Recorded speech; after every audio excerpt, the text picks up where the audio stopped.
पहले बेटियों के विदा होने पर मां बाप की आंखें भर जाया करती थी, लेकिन अब बेटों को सौंपते वक्त भी मां बाप की रूह कांपने लगी, क्योंकि अब दूल्हा बनकर निकला बेटा कभी कभी कफन में लपक कर लौटने लगा।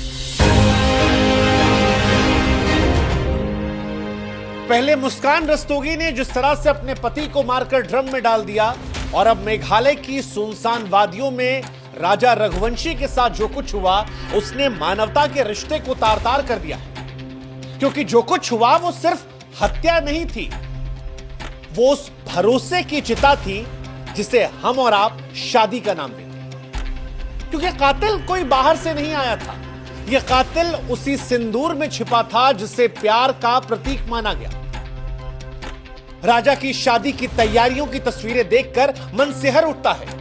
बहन के साथ जो वो ट्रांजिशनल वीडियोस बना रहा है, या पत्नी को जिस तरह सिंदूर लगा रहा है, या जिस तरह से वो मुस्कुरा रहा है, उसे देखकर मन में यह सवाल उठता है कि हे ईश्वर, अब भरोसा किस पे किया जाए? क्योंकि शादी 7 जन्मों के वचन की कहानी अब नहीं लगती है। ऐसा लगता है कि मौजूदा दौर में शादी एक जुआ है, जहां दांव पर कभी भरोसा कभी जिंदगी होती है। अगर आपकी किस्मत अच्छी है तो उस शादी में आपको प्यार मिल जाएगा, और अगर राजा जैसी किस्मत है तो आप अखबार की सुर्खियों में आ जाएंगे, जहां पर छपा होगा पति की हत्या, पत्नी गिरफ्तार। शादी 7 फेरों के बंधन से कहीं ज्यादा 7 बार सोचने का फैसला बन गई है। इन सब के बीच मुस्कान हो या फिर सोनम, इन दोनों के पति और इन दोनों आशिकों के घर परिवार, पढ़ाई लिखाई, शक्ल सूरत सीरत कुछ भी देख लीजिए तो आपको यह एहसास होता है कि वाकई में प्यार अंधा होता है।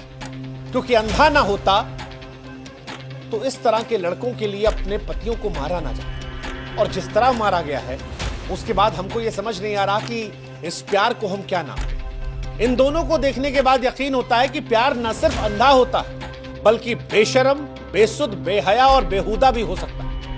वरना कौन सी घुट्टी पिलाई जाती है इन लड़कियों को कि एक पढ़ा लिखा, कमाऊ, सलीकेदार पति छोड़कर ऐसे फटीचर और छपरी लोगों को वो गले लगाती है और इनके लिए अपने पतियों को मार डालती है। मुस्कान हो या सोनम, आप इनके लड़कों के चैन पर मत जाइएगा, आप जाइए उस बात पर कि इन्होंने किसको छोड़ा है। इनके त्याग को देखिए, और इनको देखकर यह एहसास होता है कि सच में कई बार इंसान आंखों से नहीं मानो गटर से देखता है। मैं अभी भी समझ नहीं पा रहा हूं इनके पतियों की शक्ल से, इनके पतियों के खानदान से, इनके पतियों के रुतबे से, उनके परिवार से, उनकी नौकरियों से जब इनके आशिकों की मैं तुलना करता हूं तो मुझे समझ नहीं आ रहा। जिनको ये छोड़कर गई उनके चेहरे में गरिमा थी, उनके घर में शांति थी, अच्छे परिवार से थे, अच्छे कमाने वाले लोग थे। वो शायद जो अपनी बीवी के साथ पूरी जिंदगी खुशी खुशी रहते, और जिनके पास ये गई हैं वो एक नंबर के नशेड़ी और छपरी वाले लड़के। और अगर इसको प्यार कहते हैं तो यकीन मानिए प्यार अंधा नहीं, प्यार विकलांग, ये गुनाह जैसा है। और अगर ये प्यार माना जा रहा है तो हमें ऐसा लगता है कि ये प्यार बीमारी है, और यही बीमारी जो है वो सोनम को लगी थी जब उसकी शादी 11 मई साल 2025 इंदौर। राजा रघुवंशी अपनी दुल्हन सोनम के साथ 7 फेरे ले रहा था। ढोल नगाड़े बज रहे थे, आंखों में सपने थे, लेकिन शायद ही कोई ये जानता था कि ये फेरे प्यार के नहीं बल्कि मौत के। जिसे वो सिंदूर समझ रहा था वो असल में उसकी मौत का तिलक था। जिसे वो प्यार समझ रहा था वो धोखे की सबसे खतरनाक शक्ल थी। शादी के 9 दिन बाद ही 20 मई को सोनम अपने पति से कहती है कि मुझे मेघालय घूमना है, कामाख्या जाना है, शिलोंग जाना है, हरियालियां देखनी है, हनीमून का साथ मिलकर मजा लेंगे। पति को एहसास नहीं होता है कि यह सुनियोजित हत्या का जाल था। पति कहता है कि ठीक है, एक बार मम्मी से बात कर लेते हैं, लेकिन लड़की कहती कि नहीं, मैंने टिकट बुक कर दी, अब जाना ही पड़ेगा। लड़के की मां उसे रोकने की कोशिश करती है, लेकिन लड़का नई नवेली पत्नी की पहली जिद के सामने हार जाता है और फिर अपनी पत्नी के साथ चला जाता है। हैरानी इस बात की कि टिकट सिर्फ एक तरफ हुई थी। 22 मई को दोनों मेघालय पहुंचते हैं। वहां पर वादियों में सीढ़ियों पर ट्रैक करते हैं, किराए का स्कूटर लेते हैं, सब कुछ परफेक्ट हनीमून की तरह होता है। फिर 23 मई एक सुबह बहू अपनी सास को कॉल करती है कि जंगल में खाना नहीं मिल रहा, रास्ता बड़ा मुश्किल है। पति ट्रैकिंग की जिद कर रहा था, वो थकान का नाटक करती है और फिर फोन ऑफ होता है। इसके बाद 2 तारीख को राजा की लाश मिलती है। सिर पर धारदार हथियार के निशान होते हैं, गहने गायब होते हैं, पास में सोनम की जैकेट होती है और किसी को कुछ समझ नहीं आता। हर कोई इस कपल के लिए आंसू बहाता है। हर कोई ये सोचता है कि यार एक नया नवेला जोड़ा यहां से मेघालय गया था, क्या हो गया, क्यों हो गया। लोग लापरवाही का जिक्र कर रहे थे, बीवी के साथ किसी अनहोनी का जिक्र कर रहे थे, लेकिन इन सारी चीजों से पर्दा 9 तारीख को हटता है जब गाजीपुर के ढाबे से ये लड़की प्रकट होती है और पुलिस के सामने सरेंडर कर देती है। और यहीं से सारे सवाल खड़े होते हैं क्योंकि पुलिस ये कहती है कि ये सरेंडर एक नाटक था, हत्या किसी और ने नहीं, सोनम ने की थी और सोनम ने प्लान करके उसे पहले मेघालय बुलाया, फिर खाई तक ले गई, फिर अपने साथियों के साथ मिलकर उसकी हत्या की और हत्या के बाद वहां से निकल गई। पुलिस कह रही है कि कोई ड्रामा नहीं, स्क्रिप्टेड मर्डर था। सोनम का राज कुशवाहा के साथ अफेयर था, शादी हुई लेकिन उसका दिल दिमाग राज के पास था और बार बार सीसीटीवी फुटेज में भी वो दिखाई पड़ती है। इनफैक्ट आपको जानकर हैरानी होगी कि वहां पर एक टूरिस्ट गाइड ने भी कहा कि जब ये लोग हनीमून मना रहे तो उस वक्त और भी लोग वहां हैं। सोनम अभी भी कह रही कि मैं बेगुनाह हूं, पीड़ित हूं, अपहरण हुआ था। लेकिन पुलिस सवाल पूछ रही कि बहन वहां से यहां पहुंच गई, तुम्हारे शरीर पर एक खरोच है, तुम्हारे पति की लाश को चाकुओं से छलनी कर दिया गया, तुम पूरी तरह से बेदाग हो। शिलोंग से गाजीपुर की दूरी 1162 किलोमीटर है, तुम्हें वहां तक कोई खाना नहीं मिला, तुम्हारे गहने कहां गए। और सबसे बड़ा सवाल, अगर तुम बेगुनाह थी तो फिर बाकी अपराधियों के पकड़े जाने के बाद ही सामने। राजा की मां संगीता की आंखें सूख चुकी हैं। वो बार बार कह रही है कि मेरे बेटे ने इस पर भरोसा किया, मेरा लाल छीन कर चला गया। फूट फूट कर रो रही है। भाई कह रहा है कि हमें नहीं पता था कि हम अपने भाई को हनीमून पर नहीं बल्कि मौत के सफर पर भेज रहे हैं। उधर राजा और सोनम की शादी का वीडियो भी डराता है।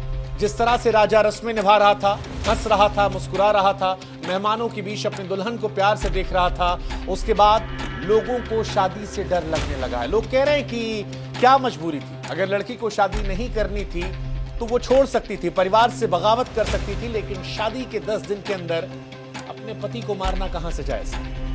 अगर आज से प्यार था तो वो भाग जाती, पति से तलाक ले लेती, लेकिन एक मां का बेटा, एक बहन का भाई, एक परिवार का सहारा आखिर क्यों छीन लिया गया, क्यों शादी जैसे पवित्र बंधन को दागदार कर दिया गया।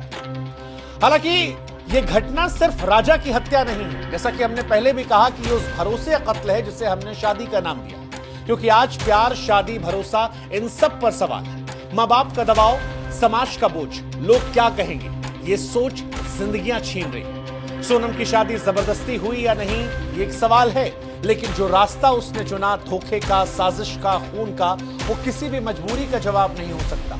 अगर उसे अपनी पसंद बताने की हिम्मत दी गई होती, अगर समाज में खुलकर बोलने का मौका दिया गया होता। ये बातें चल रही हैं, लेकिन इन सारे बातों से ऊपर उठकर सवाल आज भी वही है कि किसी के कत्ल को आप जायज नहीं ठहरा सकते। बेटियों को अपने पसंद की आजादी चुनने की बात चल रही है, लेकिन लड़कों से भी अब यह कहा जा रहा है कि शादी से पहले बैकग्राउंड चेक करवाएं, चरित्र परख जाएं, क्योंकि आज सिंदूर से ज्यादा भरोसा एफआईआर की कॉपी पर हो रहा है। सुहागरात के तकिए के नीचे कभी भी खंजर छिपा हो सकता है, क्योंकि शादी अब 7 जन्मों का केवल बंधन नहीं, केवल एक रस्म नहीं, बल्कि कई बार एक ऐसा फैसला भी है जिसमें एक गलती पूरे परिवार को बर्बाद कर सकती है, किसी की जिंदगी को उससे छीन सकती है। और इसीलिए आज कई सवाल हमारे सवाल ये कि क्या बेटों को भी शादी करने से पहले आगाह करना होगा? क्या प्यार अब प्रेम नहीं बल्कि बारूद का मुखौटा है? क्या ये घटना एक अपवाद मान लें, या इससे पहले मुस्कान और साहिल की वो कहानी जिसमें एक पति को ड्रम में पैक कर दिया गया था, उस कहानी से अभी भी हम निकले नहीं है। मेरठ की वो घटना आज भी डराती है कि कैसे काम पर गया कोई पति जब वापस लौटता है तो एक रात पहले वो अपने परिवार के साथ जश्न मनाता है, नाचता है, गाता है, और उसके बाद उसे मारकर ड्रम में पैक कर दिया जाता है। ये घटनाएं क्या अपवाद है या समाज की बदलती मानसिकता का सबूत? क्या शादी से पहले अब केवल कुंडली नहीं बल्कि क्रिमिनल रिकॉर्ड को मिलाना भी जरूरी है? और सवाल समाज से भी कि लोग क्या कहेंगे सोच ने क्या रिश्तों को साजिश का गठबंधन बना दिया?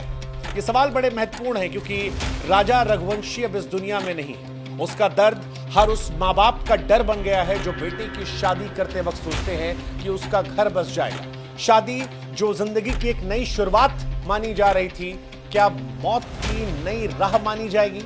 कौन जाने वो घर कब नहीं लौटेगा? कौन जाने कब शादी के नाम पर किसी कब्र तैयार की जा रही? शायद इस तरह की कहानियां शादी मुबारक सुनने को भी डराना महसूस कर देंगी। सवाल यह भी कि कहीं ये बधाई विदाई का सबब तो नहीं बन जाएगी। सोनम सलाखों के पीछे है, लेकिन राजा की जिंदगी अब नहीं लौटेगी और ये कहानी एक हत्या की नहीं, उस भरोसे की है जो चंद दिनों में चकनाचूर हो जाती है। राजा प्यार की तलाश मेघालय की वादियों तक गया था, एक कफन में लिपट कर लौटा।